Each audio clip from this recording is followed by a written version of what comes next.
Hello, welcome to CUT exam factor YouTube channel. मेरा नाम है गौरव और आज हम देखेंगे टॉपिक एक्सटर्नलिटीज़ और नॉन मॉनेटरी एक्सचेंजेस, जो कि ये टॉपिक पूछे गए हैं हमारे मैक्रो इकोनॉमिक्स से। तो लेट्स स्टार्ट। एक्सटर्नलिटीज़, देखिए इन सारे टॉपिक सब टॉपिक से क्वेश्चन बहुत सारे पूछे जाते हैं। तो इनका आप ये नोट्स हैं, इनको आप चाहें तो लिख सकते हैं अभी, या फिर इसको आप स्क्रीनशॉट ले सकते हैं अगर आप मोबाइल से देख रहे हैं। तो एक्सटर्नलिटीज़ क्या होते हैं कि that refer to indirect effects of consumption. ये वर्ड ध्यान रखिए, indirect of consumption, production and investment decision of individuals, households and firms on people not directly involved in the transactions। अब इससे क्या एग्जांपल हो सकता है? इसका पॉजिटिव भी हो सकता है, नेगेटिव भी हो सकता है। पॉजिटिव किस तरह से हो सकता है? जैसे अगर कोई, समझ लीजिए कोई बंदा एजुकेटेड है, एक फैमिली में अपने बच्चे को पढ़ाया, ठीक है, उस बच्चे ने पढ़ाई का सही इस्तेमाल किया तो वो एक एजुकेटेड है। उससे क्या होगा, हमको तो उसको जानते हैं नहीं, कोई दूर एक किसी और शहर में पढ़ रहा है, पर वो हमारे लिए फायदेमंद है ना, क्योंकि वो अपना एक प्रोडक्टिव काम कर रहा है। तो वो एक पॉजिटिव एक्सटर्नलिटीज है। नेगेटिव क्या होता है? Negative in the sense pollution. कोई कंपनी है, वहाँ पर लोग काम करते हैं, वो अपना प्रोडक्ट बना रहे हैं, वो उन्हें प्रॉफिट कमाना है, बट उससे क्या हो रहा है, पॉल्यूशन हो रहा है। तो उससे क्या हम पे इम्पैक्ट नहीं पड़ रहा। तो पॉल्यूशन जो हो गया हमारा, वो हो गया नेगेटिव एक्सटर्नलिटीज, ठीक है। सेकंड है नॉन मॉनेटरी एक्सचेंजेस। नाम से ही पता चल रहा है पैसा है ही नहीं इसमें, इस एक्सचेंज में, there is no money involve. Non monetary exchanges refer to transaction that involve the exchange of goods and services without actual money changing hands. It can raise ethical, moral and legal concern, and the accounting for trust transaction is based on fair values of the assets transferred. For example, आप लोग cafe में जाते होंगे, वहाँ पे खाने पीने के लिए दोस्तों के साथ कभी भी हैंग आउट करने जाते होंगे, तो आपने नोटिस किया होगा कि वहाँ पे एक आर्टिस्ट बैठा होता है। तो या तो अगर वो स्ट्रगलिंग आर्टिस्ट है, अगर वो ग्रोइंग आर्टिस्ट है, तो वो ऐसे डील बनाते हैं कि सर हम आपके यहाँ परफॉर्म करेंगे। तो कैफे वाला ऑफर करता था, ठीक है, we will give you free meal, you come and perform here. Clear? This is non monetary exchange, very simple. या फिर गिफ्ट आप कह सकते हैं, ठीक है, कोई भी हो सकता है। तीसरा आता है हमारा डेप्रिसिएशन। आपने 10th 11th में पढ़ा होगा डेप्रिसिएशन क्या होता है। Normal wear and tear. कोई भी आपने सामान खरीदा, आपने गाड़ी खरीदी, टू व्हीलर खरीदा, कुछ साल बाद उसकी वैल्यू कम हो जाती है। कैसे? क्योंकि उसमें खराबियां आ जाती हैं या उसमें रिपेयर की ज़रूरत होती है। लेकिन इससे जब क्वेश्चन आएगा तो ऑप्शंस में ना वो आपको क्वेश्चन घुमा के देगा। तो इसलिए इसको अगर आप चाहें इसके नोट्स को तो आप लिख लीजिए, नहीं तो इसका स्क्रीनशॉट ले लीजिए। It refers to gradual decrease in the economic value of asset over time due to factor such as physical wear and tear. Obsolescence पुराना हो गया या चेंज बढ़ गई, ठीक है, उसके डिमांड में चेंज आ गया। बड़ा सिंपल सा इसका कॉन्सेप्ट है, कोई इसमें हार्ड एंड फास्ट रूल नहीं होता। It can impact various types of assets, real estate. अब जैसे कोविड आया था, लोगों को लगा मैंने प्रॉपर्टी खरीदी है 20 लाख में, अब उनको बेच सकता हूँ मैं। उसको कुछ साल बाद 2015 में किसी ने खरीदा, 2020 में उसको बेचना था, उसका ये प्लान था, पर कोविड आ गया। अनफॉर्चुनेटली ये बहुत ही एक रेयर सर्कमस्टांस है, बट उसकी वैल्यू गिर गई। ये हो गया डेप्रिसिएशन। Is that clear?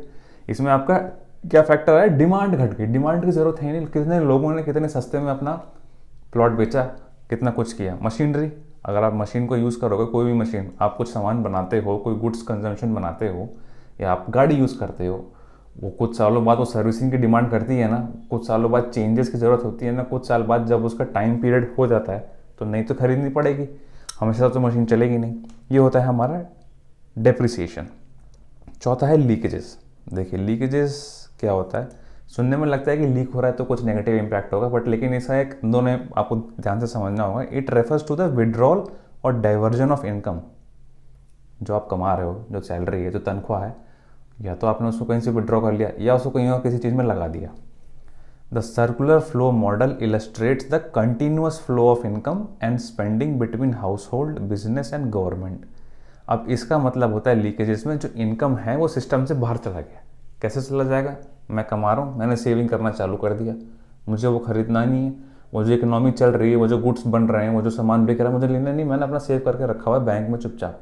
दूसरा क्या होता है, सरकार मेरी सैलरी से टैक्स काट रही है, वो टैक्स ले जा रही है, वो भी एक लीकेज है एक तरह का, ठीक है। तीसरा क्या होता है, जो अब इंजेक्शन भी होता है, अगर लीकेजेस है तो इंजेक्शन भी होता है। इंजेक्शन क्या हो गया? इन्वेस्टमेंट हो गया, ठीक है, गवर्नमेंट का कुछ स्टिमुलस पैकेज हो गया। तो ये 4 छोटे कॉन्सेप्ट थे, लेकिन इनसे क्वेश्चन आते हैं। तो इससे ही मिलता जुलता हमें क्वेश्चन सॉल्व कर रहे हैं जो CUT 2023 में पूछा गया था। ये क्वेश्चन है मैच द कॉलम, जिसमें हमको दो कॉलम दिए गए हैं। इसमें एक कॉलम में दिया गया है क्या ऑप्शंस हैं, और दूसरे कॉलम में दिया गया कि उससे मिलते जुलते ऑप्शन कौन से करेक्ट होते हैं। हम पढ़ लेते हैं पहले कॉलम के 4 option, externalities, non monetary exchanges, depreciation, leakages. Column 2 में 4 ऑप्शन है, kitchen gardening, normal wear and tear, taxes and pollution by refinery. Just अभी हमने पढ़ा पिछली स्लाइड में कि एक्सटर्नलिटीज क्या होती है।